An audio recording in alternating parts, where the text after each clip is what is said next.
ఓహ్!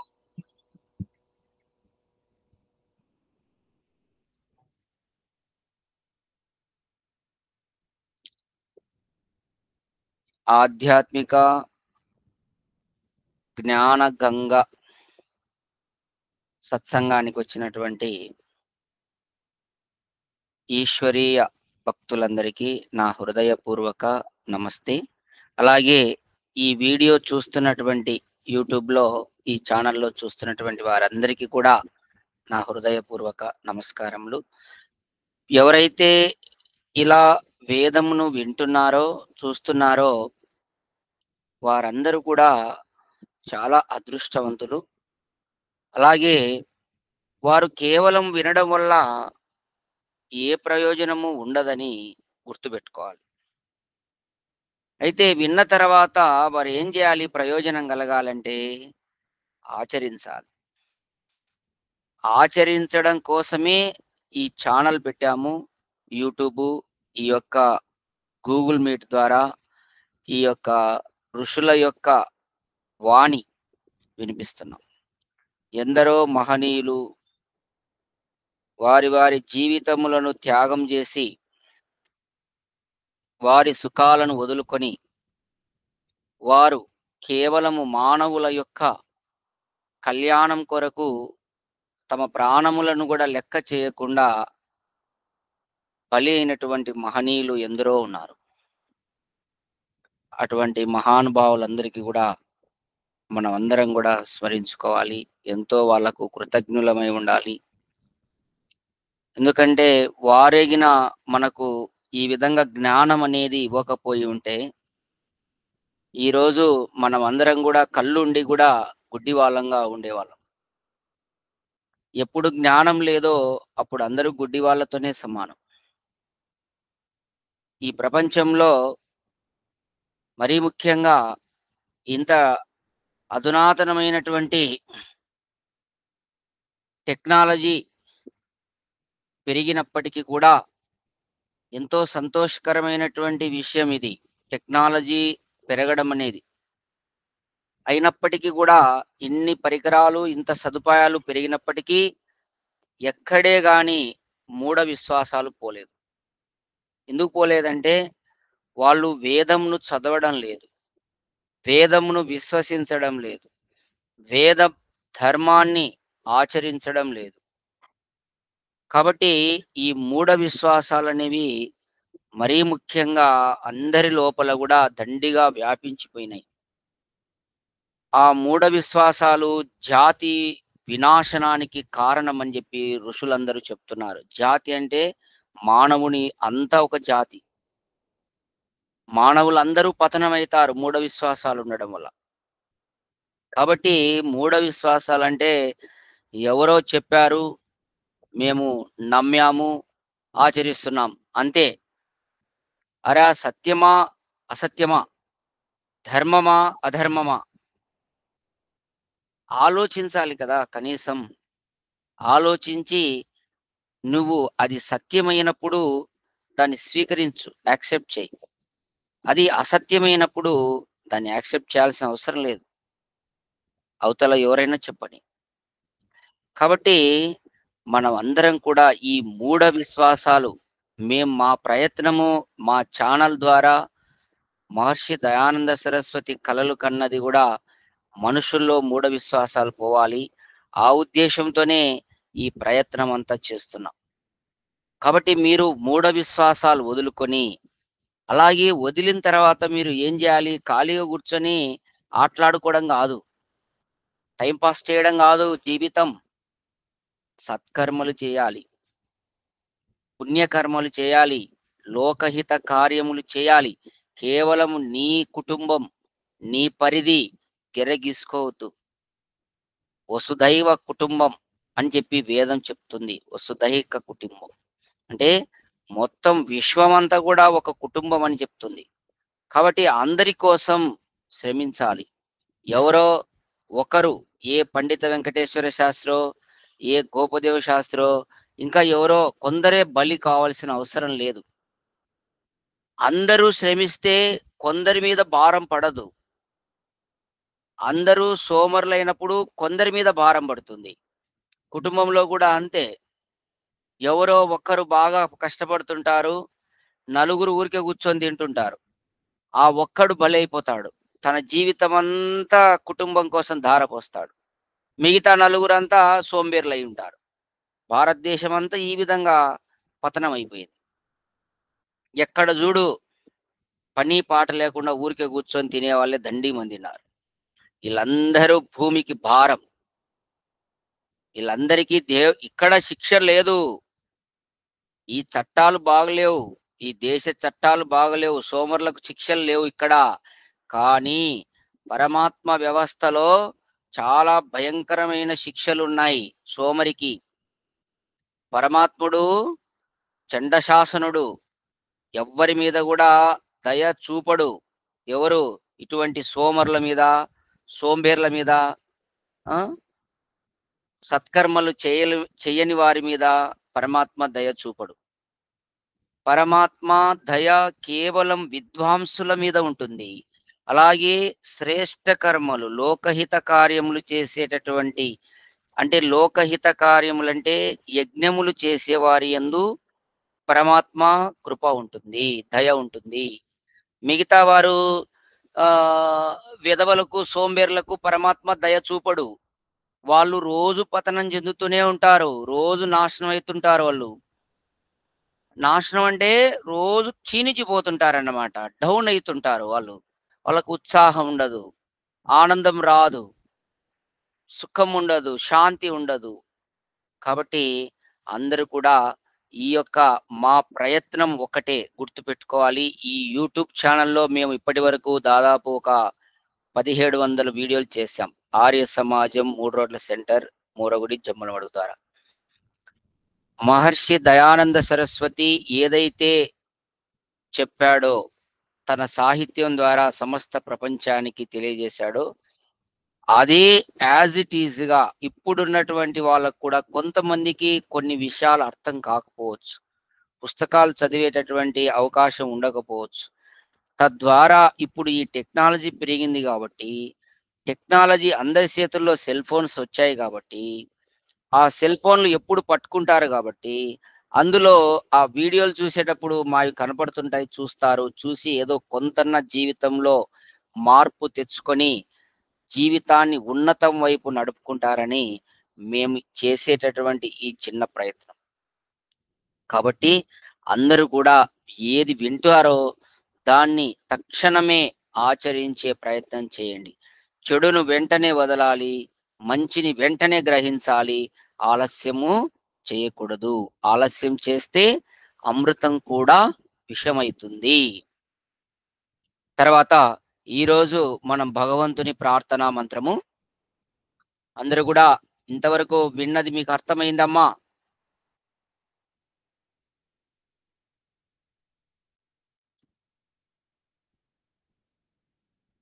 Yes. Very good. ఎందుకంటే మీరు అక్కడ ఉన్నారా? లేరా? అని కొంత అర్థమైందన్నప్పుడు అట్లా వేలు గుర్తు పంపిస్తే సరిపోతుంది.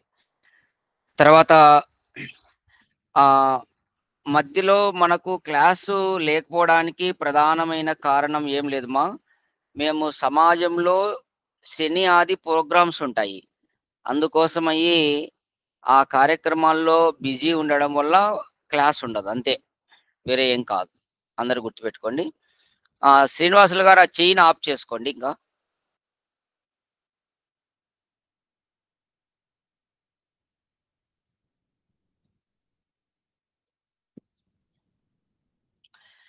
ప్రార్థనా మంత్రము అందరూ గూడా చక్కగా కూర్చోండి. ఓం అగ్నే వ్రతపతే వ్రతం చరిష్యామి తచ్చకేయం తన్మే రాధ్యతాం ఇదమహనృతా సత్యముపైమి. యజుర్వేదము 1వ అధ్యాయము 5వ మంత్రం. చూడండి, భగవంతుడు మనకు ప్రతి రోజు తట్టి మేల్కొల్పుతున్నాడు. ఈ రోజు కూడా ఈ మంత్రం ద్వారా మనల్ని మళ్ళీ మేల్కొల్పుతున్నాడు. చూడండి, వ్రతపతే, ఓ వ్రతరక్షక, చూడండి, వ్రతపతే, వ్రతములను రక్షించేటటువంటి వాడా. అగ్నే, పరమేశ్వర, వ్రతం, వ్రతమును, చరిష్యామి, గ్రహింపగోరుచున్నాను, తత్, దానిని, శకేయం, నిర్వహింపగలుగుదనుగాక, మే, నా, తద్ ఇదం, ఈ వ్రతము, రాధ్యతాం, సఫలమగుగాక, అహం, నేను. చూడండి, సంస్కృతంలో అహం, నేను, వీనికి ఎంత అహం ఉందిరా అంటుంటారు. మన భాషలలో, తెలుగు భాషలో అంటారు, వీనికి ఎంత అహం ఉందిరా అంటారు. అహం అంటే మన భాషలో ఏంటంటే పొగురని. చూడండి, ఇక్కడ నేను అహం అంటే నేను, అంటే నేను అనేది అనమాట దానికి అర్థం. అనృతాత్, అనృతము నుండి, సత్యం ఉపైమి, సత్యమును పొందుదునుగాక. ఒక్కొక్క పదము చూడండి, తెలుగుకు కొంచెం దగ్గరగా ఉంటుంది సాంస్క్రిట్ భాష. మనకు చాలా ఈజీ సంస్కృత పదాలను అర్థం చేసుకోవడం తెలుగు వాళ్ళకు. మిగతా భాషలు, కొన్ని భాషల వాళ్ళకు నానా యాతనలు పడాలి వాళ్ళు పాపం ఆ భాష అర్థం చేసుకోవాలంటే. కాబట్టి ఇక్కడ దయానంద మహర్షి యొక్క వ్యాఖ్యానము అందరూ కూడా చూడండి. మహర్షి దయానంద సరస్వతి వ్యాఖ్యానము సమాధి స్థితి ద్వారా మన పూర్వ ఋషులు, సృష్టి ఆది నుండి ఋషులు ఏదైతే మనకు సందేశం చేశారో అదే విషయాన్ని యాజ్ ఇట్ ఈస్ గా తెలియజేశాడు. ఓ సచ్చిదానంద స్వప్రకాశ స్వరూప, పరమేశ్వరునికి సచ్చిదానంద స్వరూపుడని పేరున్నది. సత్ అంటే ఎల్లప్పుడూ ఉండువాడు, చిత్ అంటే జ్ఞాన స్వరూపుడు, ఆనందం అంటే ఎల్లప్పుడూ ఆనంద స్వరూపుడే. పరమేశ్వరునిలో లేశ మాత్రం కూడా దుఃఖం లేదు. భగవంతుని స్వరూపం అది, ఎప్పుడు ఉంటాడు, నిత్యము ఉండి అలాగే జ్ఞానపూర్వకంగా ఉండి ఆనందంగా ఉంటాడు పరమాత్మ. సచ్చిదానంద స్వప్రకాశ స్వరూప, స్వప్రకాశ స్వరూప, అతనికి ఇంకొకరి ప్రకాశం అవసరం లేదు. ఇప్పుడు ఈ రోజు మన ముఖాలన్నీ కనపడుతున్నాయంటే ఇది భగవంతుని యొక్క ప్రకాశమే. భగవంతుడిగిన ఈ సృష్టిలో ఈ ప్రకాశాన్ని నింపకపోయి ఉంటే ఎవ్వరు ఎవరిని చూసేవాళ్ళు కాదు. కాబట్టి ఈ ప్రకాశమంతా పరమాత్మ ద్వారా వచ్చినదే. అయితే ఆ పరమాత్మకు ఎవరిచ్చారు ప్రకాశం అంటే ఎవ్వరు ఇవ్వలే, అతనే స్వయం ప్రకాశకుడు. ఇప్పుడు దీపం ఉంటుంది, మనం దీపం ముట్టిస్తాం, దీపము వెలుగుతుంది, ఆ చుట్టూ ఉన్న పదార్థాలను చూపిస్తుంది ఏమేమి ఉన్నాయని. కానీ ఆ దీపమును తనను తాను చూపించుకుంటుంది, దాన్ని చూపడానికి ఇంకొక దీపం అవసరం లేదు. స్వయం ప్రకాశకము అంటే అది అన్నమాట. శ్రీనివాసులు గారు అర్థమవుతుందా? దీపము చూపడానికి ఇంకొక దీపం అవసరం లేదు, దీపము తను తాను చూపించుకుంటుంది, తన చుట్టూ ఉన్నటువంటి పదార్థాలను కూడా చూపిస్తుంది. పరమాత్మ కూడా స్వయం ప్రకాశకుడు. ఈశ్వరాగ్నే, చూడండి ఇక్కడ పరమాత్మను దయానంద మహర్షి చెప్తున్నాడు. ఓ సచ్చిదానంద స్వప్రకాశ స్వరూప, ఈశ్వర అగ్నే, పరమాత్మకు అగ్ని అనే నామం ఉన్నది. అగ్ని అంటే ప్రకాశ స్వరూపుడు అని అర్థం, జ్ఞాన స్వరూపుడు అని అర్థం అగ్ని అనే పదానికి.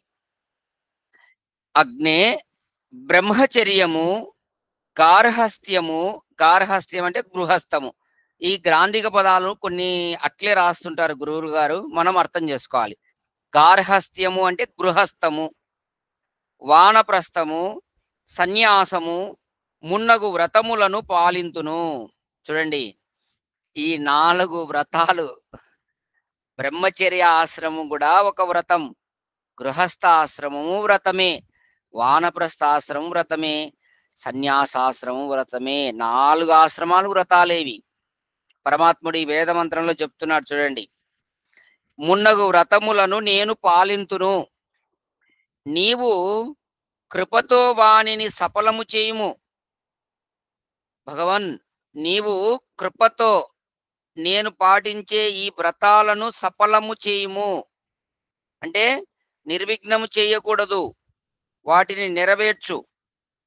నేను అనిత్యములగు శరీరాదులను వీడి యథార్థమై ఎన్నడూ నాశనము నొందని సత్యాచరణము విద్యామున్నగు లక్షణములు గల ధర్మమును నేను పొందకోరుచున్నాను.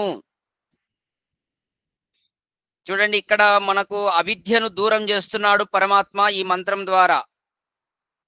అవిద్య, మనలో ఉన్నటువంటి అవిద్యను దూరం చేస్తున్నాడు. ఏమి అవిద్య అంటే అనిత్యాదులైనటువంటి శరీరాదులను వీడి, ఈ శరీరము అనిత్యం, అలాగే సృష్టిలో ఉండే పదార్థాలు కూడా అనిత్యమే. మనము చూసేటటువంటి పదార్థములన్నీ కూడా అనిత్యమే, నిత్యం కాదు. ఈ శరీరము కూడా అనిత్యమే.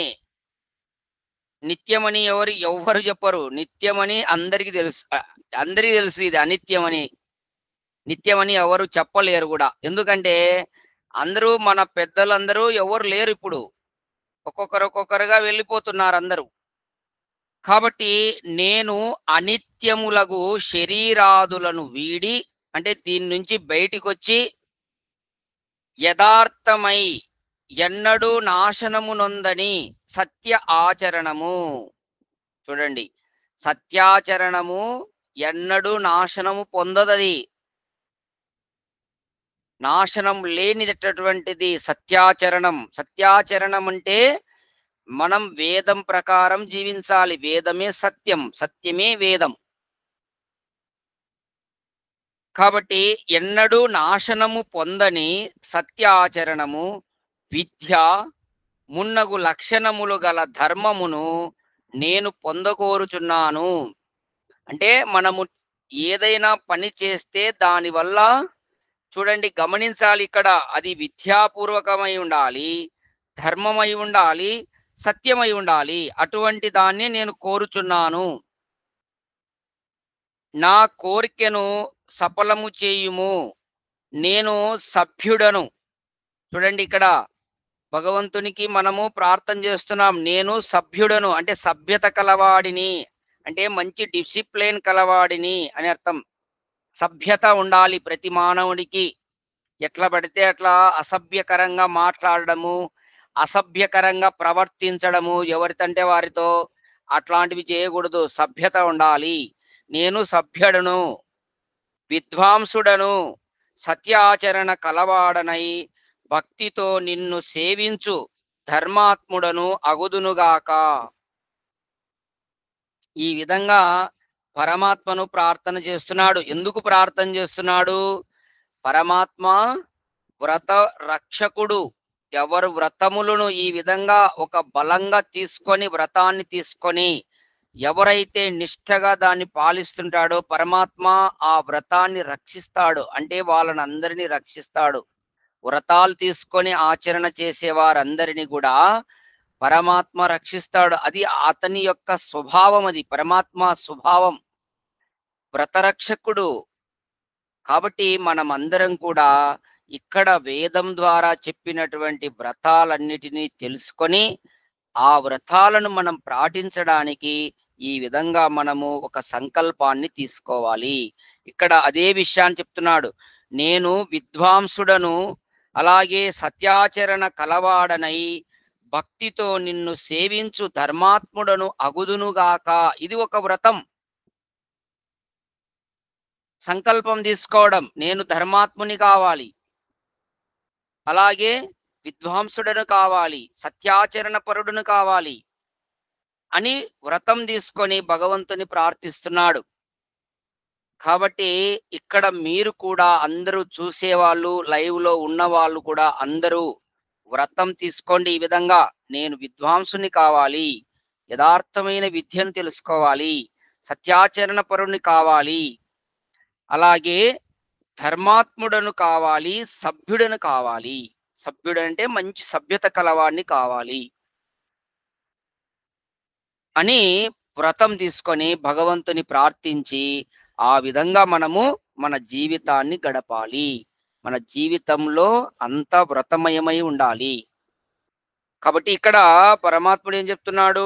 4 వ్రతాలు, బ్రహ్మచర్యాశ్రమ వ్రతమే, గృహస్థాశ్రమ వ్రతమే, వానప్రస్థాశ్రమ వ్రతమే, సన్యాసాశ్రమ వ్రతమే. అంటే జీవితమంతా వ్రతమే ఉంది. ఎక్కడే గాని వ్రతం లేకుండా లేదు. కాబట్టి మన జీవితమే ఒక వ్రతమయం కావాలి. కాబట్టి ఈ విధంగా భగవంతుని ప్రార్థన చేస్తున్నాడు. కాబట్టి మీరు కూడా అందరూ వ్రతం తీసుకోండి. ఇక్కడ చెప్పబడినటువంటి వ్రతాలన్నీ తీసుకొని ఆ వ్రతములన్నీ కూడా చక్కగా ఎక్కడే గాని లోటుపాట్లు లేకుండా జాగ్రత్తగా పరిశీలించుకొని పొరపాట్లు చేయకుండా, ఆలస్యం చేయకుండా, ఏమరపాటు లేకుండా ఆ వ్రతములను ఒక నిష్ఠగా మన పూర్వ ఋషులు ఎట్లయితే నిష్ఠగా ఆచరణ చేశారో ఆ విధంగా మనం అందరం కూడా ఆచరిస్తే పరమాత్మ దాన్ని రక్షిస్తాడు. ఆ విధంగా చేసే వాళ్ళను కాపాడుతాడు. ఆ వ్రతాన్ని కూడా కాపాడుతాడు. కాబట్టి అందరూ గుర్తుపెట్టుకోండి. తర్వాత ప్రశ్నోపనిషత్తులో మనము 5వ ప్రశ్నలో ఉన్నాం. ఓంకారం గురించి తెలుసుకుంటున్నాం. 5వ ప్రశ్నలో మీరు ఈ మధ్యలో ఓంకారము జపము ఏమన్నా చేశారా అమ్మా అందరూ? ఏం శ్రీనివాసులు గారు ఓంకారం ఏమన్నా జపం చేశారా?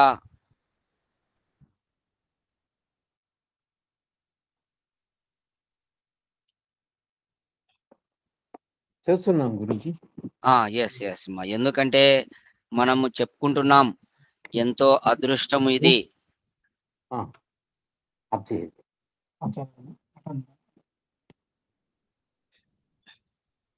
నారాయణ గారు వచ్చారు.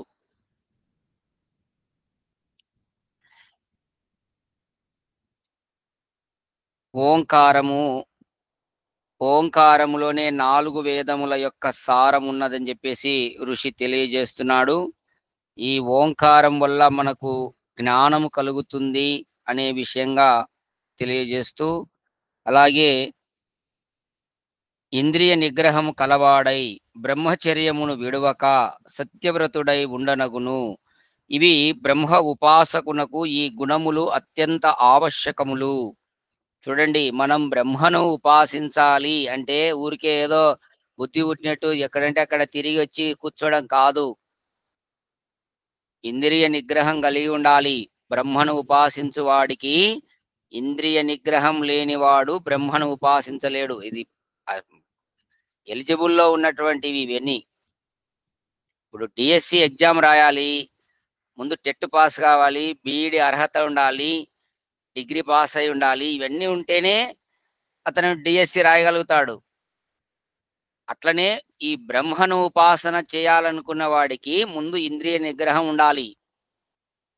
ఇంద్రియ నిగ్రహం ఉండి అతను బ్రహ్మచర్యమును విడవకూడదు. ఆ బ్రహ్మచర్య వ్రతాన్ని పాటిస్తూ సత్యవ్రతుడై ఉండాలి. వాడే బ్రహ్మను ఉపాసించడానికి అర్హత కలిగిన వాడు. మిగతా వాళ్ళు ఊరికే కూర్చుంటే సత్యం లేకుండా ఏం లేకుండా నేను బ్రహ్మను పొందాలంటే కుదరదు. కాబట్టి ఇవి బేసిక్ అన్నమాట. ఇవి వానికి ఎలిజిబిలిటీ, ముందు అర్హతలను పొందాలి. అర్హతలను పొందిన తర్వాతే అతను బ్రహ్మను ఉపాసించడానికి సరితూగుతాడు. కాబట్టి ఇక్కడ అథ యది ద్విమాత్రేణ మనసి సంపద్యతే సో అంతరిక్షం యజుర్విరుణీయతే సోమలోకం స సోమలోకే విభూతి అనుభూయ పునరావర్తతే. చూడండి, ఈ విధంగా ఓంకార గత అకార ఉకారములనెడి ద్విమాత్రవాచ్య బ్రహ్మమును మనస్సున ధ్యానించువాడు చిత్త ప్రసన్నతను సంపాదించును. అతని మనస్సు విక్షేపాదులు లేనిదై శాంతిని వహించును. ఋగ్వేదము మూలమున పదార్థ విజ్ఞానము సంపాదించి యజుర్వేద విహితములగు జ్యోతిషామాది కర్మలను ఆచరించుచు బ్రహ్మను ఉపాసించు వ్యక్తి మనస్సు నిశ్చలమై శాంతిని వహించును. ఈ స్థితియే సోమలోక ప్రాప్తి అని ఇక్కడ వర్ణింపబడినది. అంటే ఇక్కడ అతడు అడిగాడు కదా ప్రశ్నలో, ఈ బ్రహ్మను ఉపాసించి ఓంకారమును ఉపాసించేవాడు ఏ లోకాన్ని పొందుతాడు అని అడిగితే ఇదే చెప్తున్నాడు, సోమలోక ప్రాప్తి అని ఇక్కడ వర్ణింపబడింది. సోమలోకానికి చేరుకుంటాడు. బ్రహ్మను ఓంకారము, బ్రహ్మ అంటే ఇక్కడ ఓంకారమే అనుకోండి, ఇంకా ఓంకారమే బ్రహ్మ, బ్రహ్మనే ఓంకారం. కాబట్టి ఈ యొక్క ఓంకారమును జపించేటటువంటి వారికి సోమలోక ప్రాప్తి కలుగుతుంది అని చెప్తున్నాడు ఋషి. శాంత చిత్తుడైన వ్యక్తి లోకమున సౌమ్య భావమును పెంపొందింపజేయును. లోకంలో శాంతిగా ఉండే వ్యక్తి ఏం చేస్తాడు? సౌమ్య భావమును పెంపొందింపజేస్తాడు. అంతటా సౌమ్యంగా ఉంటారు వాళ్ళు. అంటే ఎక్కడ గొడవలు గాని, అశాంతిని గాని, కొట్లాడడం ఇట్లాంటివి ఉండవు.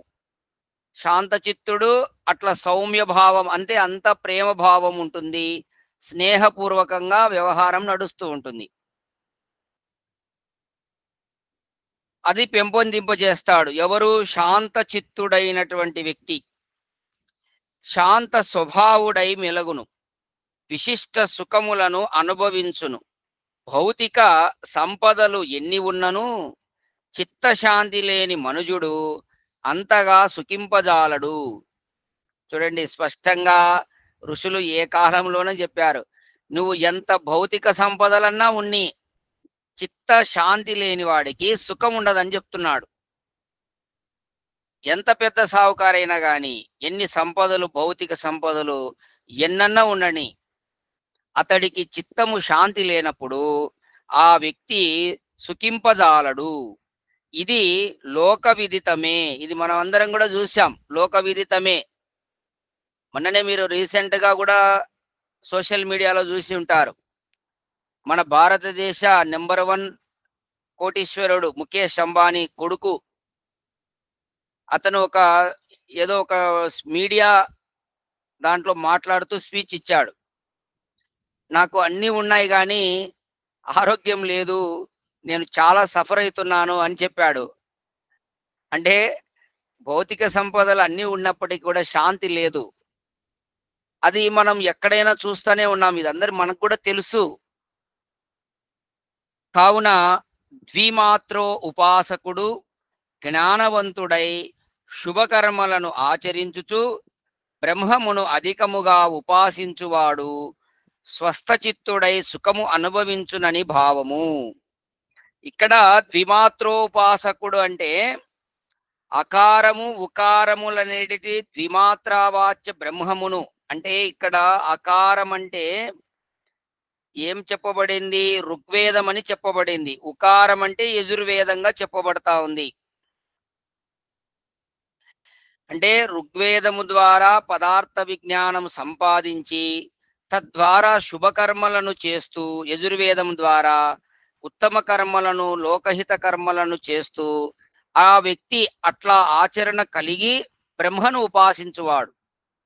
అంటే ఇక్కడ చూడు ఎంత స్పష్టంగా ఋషి చెప్తున్నాడో. ఇవేవి చేయకుండా ఊరికే బ్రహ్మను ఉపాసించేవానికి కలగవు. ఊరికే రోజు కూర్చొని ఓంకారం అనుకుంటే వానికి ఏం రాదు.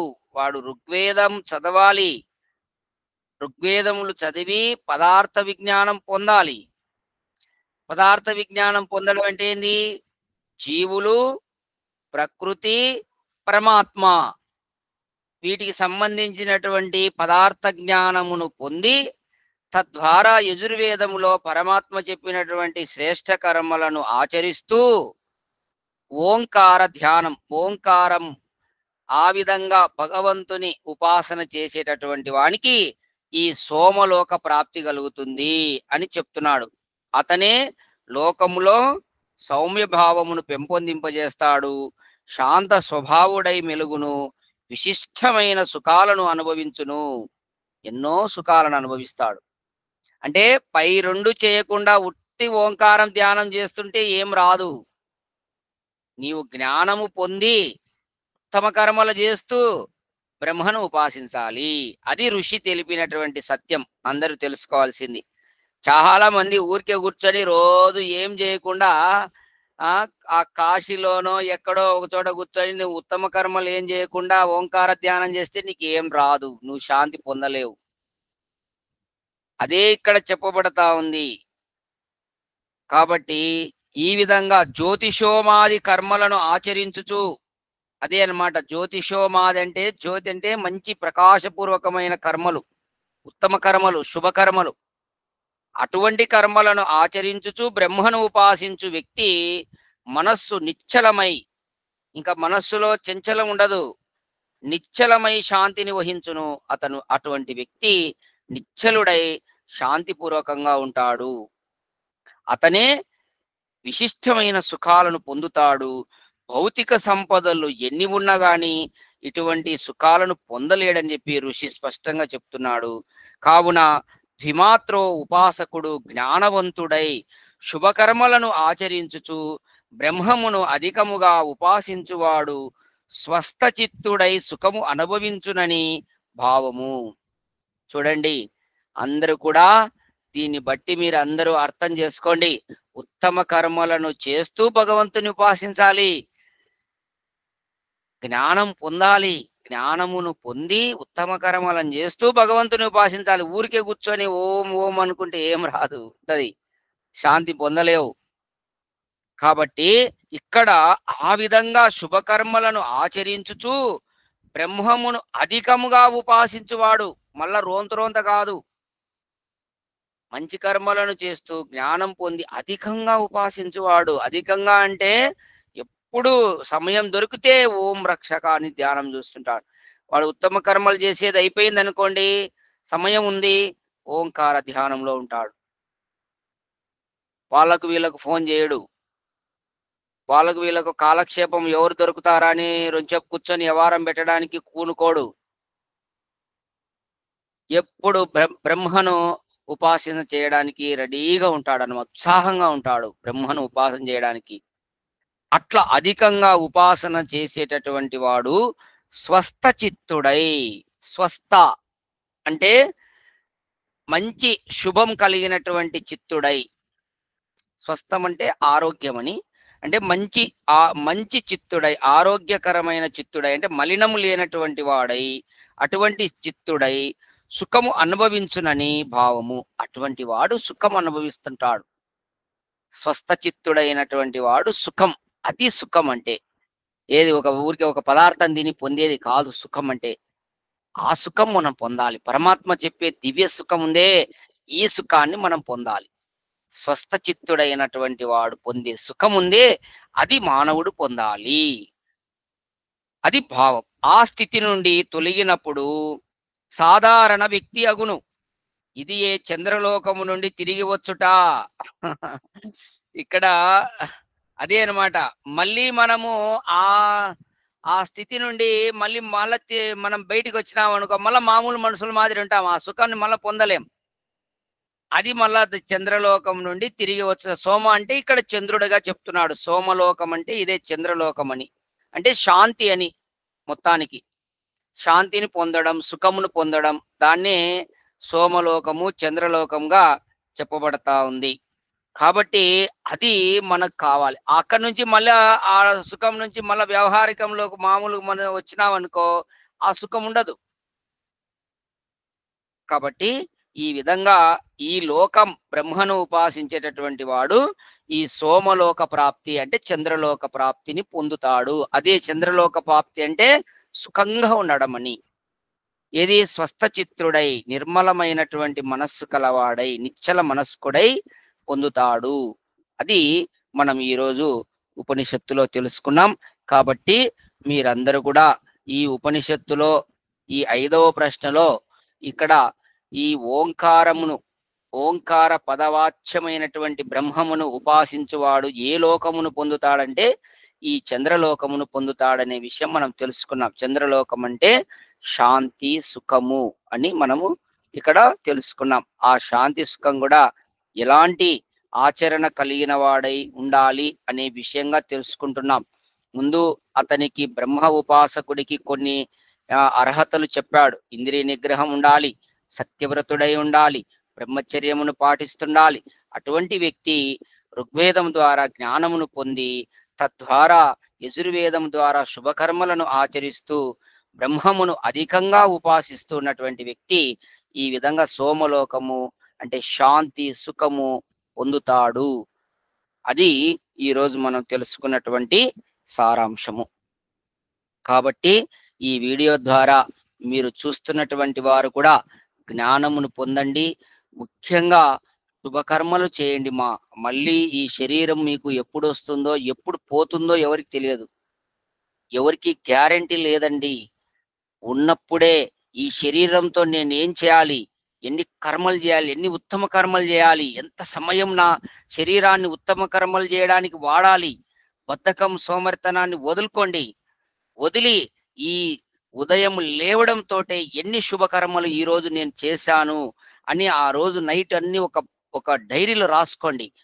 మార్నింగ్ మొదలు పెట్టినప్పటి నుంచి నేను ఎన్ని శుభకర్మలు చేశాను, ఎన్ని పుణ్యకర్మలు చేశాను, ఎంత ధర్మపూర్వకంగా ఆచరణ చేశాను, అది డైరీలో రాసుకోండి. ఒక ప్లాన్ చేసుకోండి.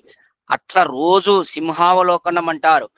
ఆ విధంగా నీవు ఆత్మను పరిశీలన చేసుకుంటుండాలి.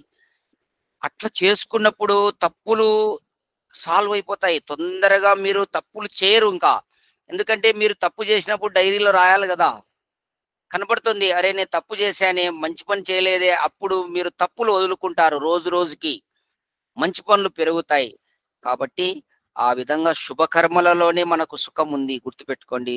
శుభకర్మలు ఏమి చేయకుండా ఉండారండి. ఏం చేయకుండా ఎట్లా సుఖం వస్తుంది? కాబట్టి మీరు ఆచరించితేనే సుఖం వస్తుందనే విషయాన్ని తెలుసుకోండి. తర్వాత ఏమన్నా డౌట్స్ ఉంటే ఒక్కసారి అడగండి, లేదంటే శాంతి పాఠంతో ముగిస్తాం.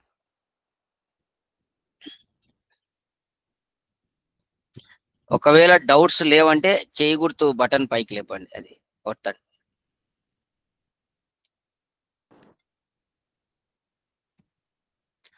ఏమ్మా విజయమ్మ గారు, మీకేం డౌట్స్ లేవు కదమ్మా? ఓకే, లేవు గురుజీ. సరేమ్మా. ఎందుకంటే దీంట్లో ఏం డౌట్ లేవు, స్పష్టంగా అర్థమైపోతుంది. ఇంకా మనం దాంట్లో ఏం చేయాలి, ఆచరణ ఒక్కటే చేయాలి అంతే. కాబట్టి మనం ఆచరణ అనేది ఎంత ఉంటే అంత మనకు లాభం ఉంటుందమ్మా. రైట్, అందరూ కూర్చోండి, కళ్ళు మూసుకొని శాంతి పాఠం చేద్దాం. కూర్చునేటప్పుడు చక్కగా కూర్చోండి మా. బ్యాక్ బోను నిటారుగా ఉండాలి, వంగి కూర్చోవద్దు. గాలి పీల్చుకోండి. శాంతి పాఠం. ఓం అసతో మా సద్గమయా తమసో మా జ్యోతిర్గమయా మృత్యోర్మాహమృతంగమయా. ఓం శాంతి శాంతి శాంతి.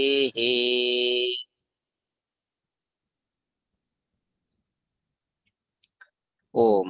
అందరికీ నమస్తే అమ్మా. నమస్తే గురుజీ, ధన్యవాదాలు. ధన్యవాదాలమ్మా.